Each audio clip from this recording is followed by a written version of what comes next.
айналып келген кезде қайдан шығады? Мысалға деп айтайын, біз ең ұзақ өмір сүретін адамның ғұмыры 100 жыл. Бір ғасыр ғой. Бір ғасырды қазір біз калькуляторға салып көріп жіберейік. Бір ғасыр. 100 жыл. 100-ді көбейтемін, бір жылда қанша күн бар? 365-ке көбейтіп кеп жіберем. 36.500 күн ғана бар екен 100 жылда. Қараңызшы.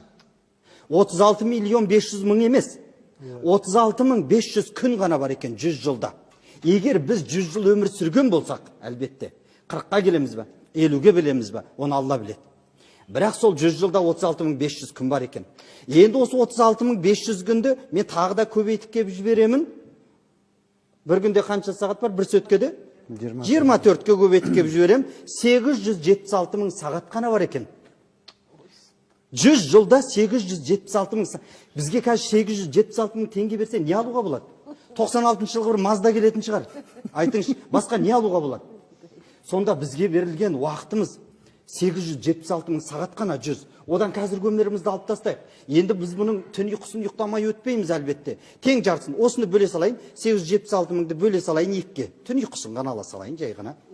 438.000 сағат қана тірі жүрген. Ояу жүрген деп айтайыншы. Оның үстінен интернетке отырғаныңызды алып тастаңыз, дәретханада отырғаныңызды, ойнап күлгеніңізді, телевизор көріп отқанды алып тастайтын болсақ, несі қалды? Түн ұйқысыменен алғанды ғана.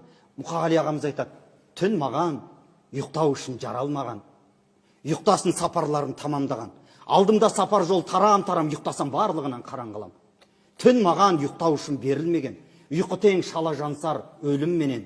Өлдекен қанша менің уақытым, ақ төсек ала жастық кебін деген дейді. Қараңыз, қаншама ақ төсек ала жастық кебін деп уақытымыз кетіп жатыр.